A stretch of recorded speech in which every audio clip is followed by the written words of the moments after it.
Hello YouTube, I'm Armed Peter, and today I'm going to show you how to make an awesome gate opening and closing animation using animation curves. But don't take my word for it, let's have a look. So there it is opening, and it kind of bounces at the top, then it closes, nice and quick, shut. Alright, let's start jumping into the code. Alright, here we are. So this tutorial should be relatively easy to follow on its own, but I wanted to mention there are like two soft prerequisites. I am starting from my triggers tutorial as a starting point, which shows you how to have a lever open a gate, and I've also used the StepTowards Script, which I went over in my animation curves tutorial. Again, this should hopefully be relatively easy to follow, even if you don't have much experience with animation curves. But if you're having some confusion whether around the StepTowards function or the animation curves, go ahead and check that tutorial out. Alright, so let's go ahead and get started, and let's make an animation curve for this gate. So I'm going to go ahead and call this guy AnimGate. Alright, and we're actually going to need two channels for this one for the opening animation and one for the closing animation. So I'm going to call this one open, and we'll go ahead and start there. So here we're going to have the starting point at 0, representing closed, and the ending point at 1, representing completely open. So we want it to go to the top relatively fast, so something like that. And then this curve, we want it to look like it's accelerating, so at the beginning it'll kind of slow down, and it'll start slow and then accelerate, and we'll smooth this out more in a bit.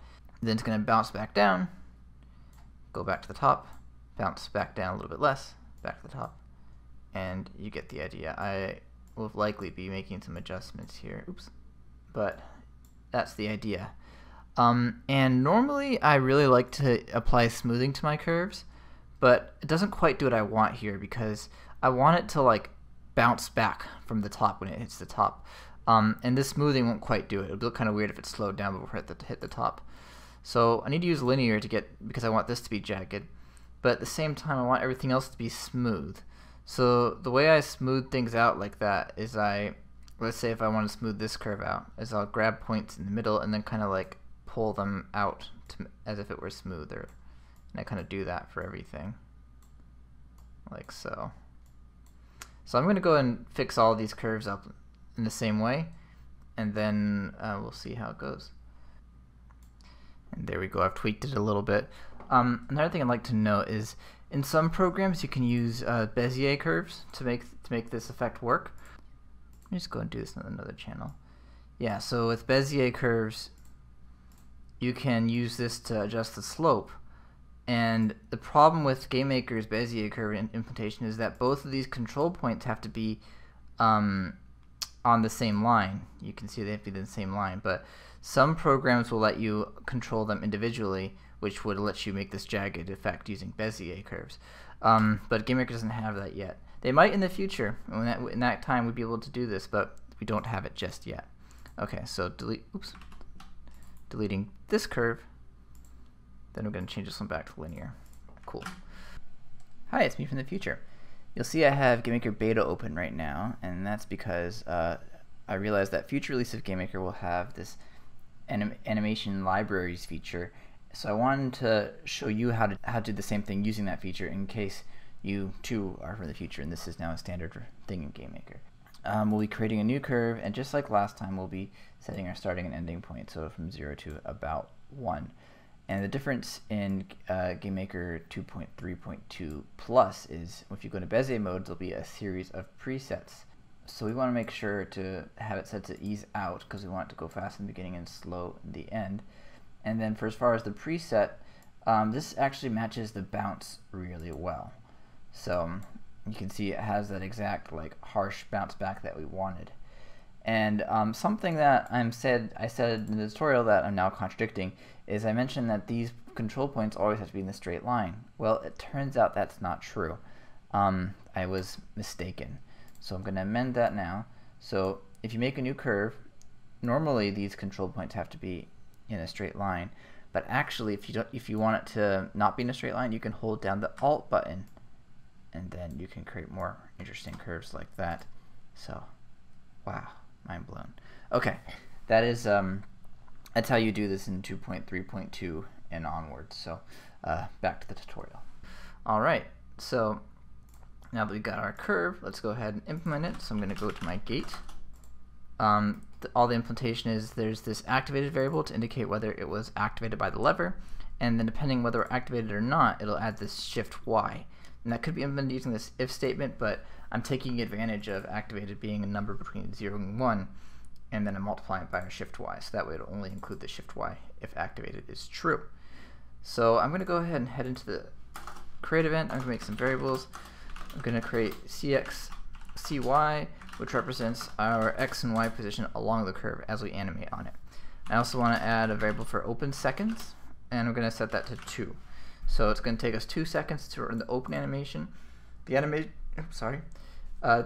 curve is actually running from 0 to 1, but we're going to stretch it along out to be however many seconds there is, and then I can tweak this here if I want to. Okay, so now let's jump in here. So I want CX to go from 0 to 1 as we're animating. So, and I'm going to go ahead and show you how I would do that, just like that. So this function will take in 3 variables. One is the current value, which is for us is CX.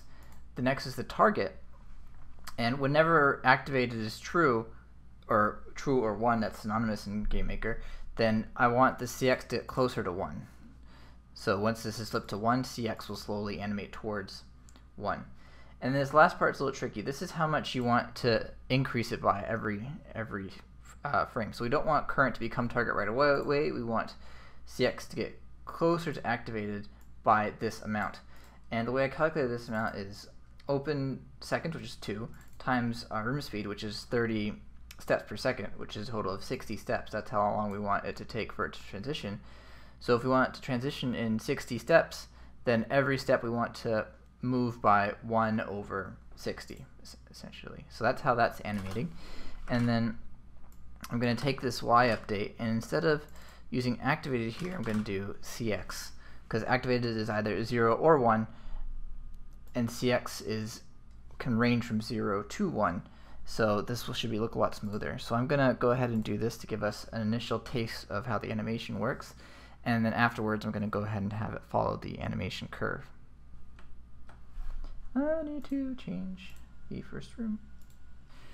Okay, so there. You can see now it opens and closes using I guess we would say linearly along a straight line. So essentially what we're having animate now is having animate along the curve CX equals CY, which would be as if we had drawn this in a straight line. But we don't want it to move in a straight line. We want it to follow this trend. So let me show you how to do that. So there's only 2 functions you use for animation curves. We want to get the channel like that. And normally I just put in, especially if I just have one channel, I would just put in the index as 0. But since we're going to end up with 2, we're going to have an opening and closing. I'm going to go ahead and say open to make it clear that I want to use the opening channel. And now that we have the channel, we can get our current Y position along the channel, like so. Cool. So here we give it our X position on the channel, then we value on the channel to get our corresponding CY. And then over here we're going to use CY instead of CX to calculate our position. Sounds good? Cool. Let's give this a shot, and this should look pretty cool. Okay, so here's our opening animation. It looks pretty good. We could use some tweaks to make it look a little bit sharper, but it looks pretty good. The problem now is that when we go backwards, it'll just do the reverse of the animation. It looks like and it looks like exactly that, a reverse animation. It looks very bizarre when it's going backwards. So we need to add a second animation for closing. I'm trying to think what I can do here to tweak this a little bit. Maybe if I just delete these points over here.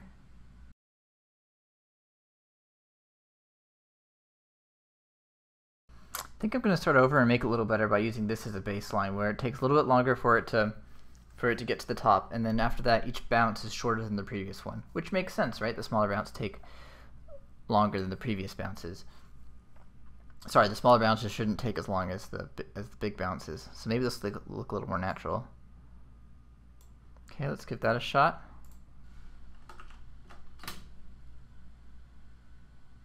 Yeah, I think that's better. But I'll just leave it to you to tweak it some more. Okay, so now let me get on to what I was doing. Sorry, I got sidetracked.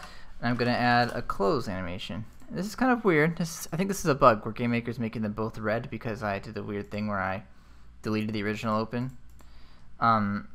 So maybe I'll file that to them. So now we want to make the close animation. So the close animation is going to do, I think I'm going to actually run it backwards. So it goes from 1 to 0. So it's going to start at 1, go to 0, and when it's at 1, it should be at the top. When it's at 0, it should be at the bottom. And for this one, we want to start slow and then kind of go faster as we go along. So it should look something like that. And on this one, I think a smooth would look good, but unfortunately, you can't apply smooth to individual channels. It has to be all or nothing. So I'm gonna go ahead and smooth it out kind of manually. All right, that should do it there. Okay, so I'm gonna go back to gate, and then we're gonna update our logic to use the open channel on the way up and the closed channel on the way down. But before that, I need to add another variable for close seconds.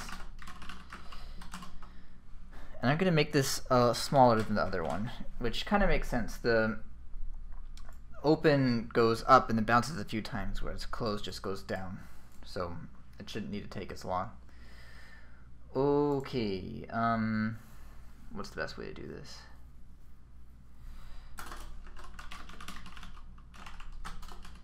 So I'm going to have two temporary variables. I'm going to call it seconds and channel name. And then I'm going to go and add an if statement. If we're activated, then the seconds is going to be equal to open seconds. And the channel name is going to equal to open. And then we can do a similar logic for when we're not activated. Seconds is equal to close seconds. Channel name is equal to close. Cool. And then we can just substitute the same logic in with seconds and channel name. Ka-ching! Alright, I think that's all we need to do. Let's give this a shot and then we can be done. Alright.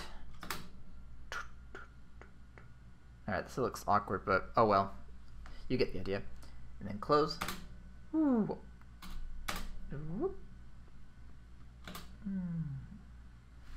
Close should be faster, I think. Let's make that faster. Oops. Make it 0.5 instead of that.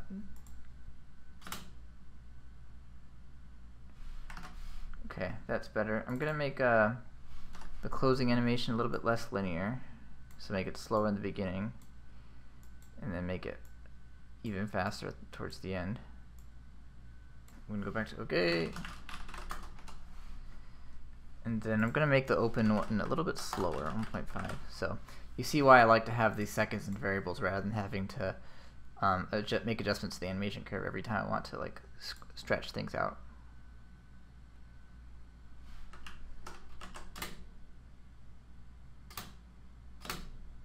There we go. Okay, that is all for today. Thank you so much for watching. And before we leave, I just wanted to let you know this is part of a series I'm doing where I just try to do as many animation curves effects as I can, and that's what you're seeing on the screen right now. And one thing I like to do at the end of each of these tutorials is talk about the 12 animation principles, or specifically pick out one of the 12 animation principles that I think applies to this tutorial. So there's actually a companion tutorial to this one within the animation curve series where I animate the lever, and I'm going to go ahead and pull up the project that has both the lever and the gate animated to kind of explain the principle. So here's the final version where I have both the lever and the gate animated, and so you can see the lever's animated and the gate's animated. And the principle I want to talk about is actually a principle that I'm breaking here. It's a principle that's called staging. And with staging, you're supposed to make sure there's not too many things happening at the same time. You want to have a clear idea of where you want your viewer to be looking at. So if I have an animation on the lever, it's kind of communicating that I want the viewer to look there. But I also have animation on the gate, communicating that you look there. So if you look at it, it's kind of disorienting having both of them animate at the same time. And this is particularly true on the close, where they're literally both like animating at the same time. So we break the staging rule here, and this is something that you're going to need to figure out how to fix. When I've looked at other games, usually when they have a situation like this, they fix it by only applying like a eye-catching animation to the gate, because that's ultimately where the point of interest is, the gate, not so much the lever.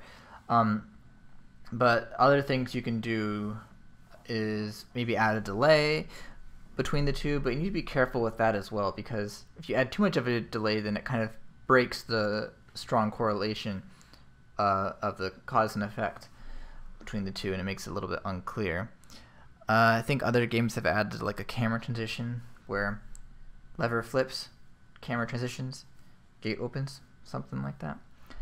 So your homework for the end of this tutorial is to watch Alan Becker's animation principles video, where he talks specifically about staging, to learn more about it, because it really comes up a lot with this animation curve stuff. So that's all from me today. Thank you so much for watching, and I hope to see you in more of my animation curve tutorials.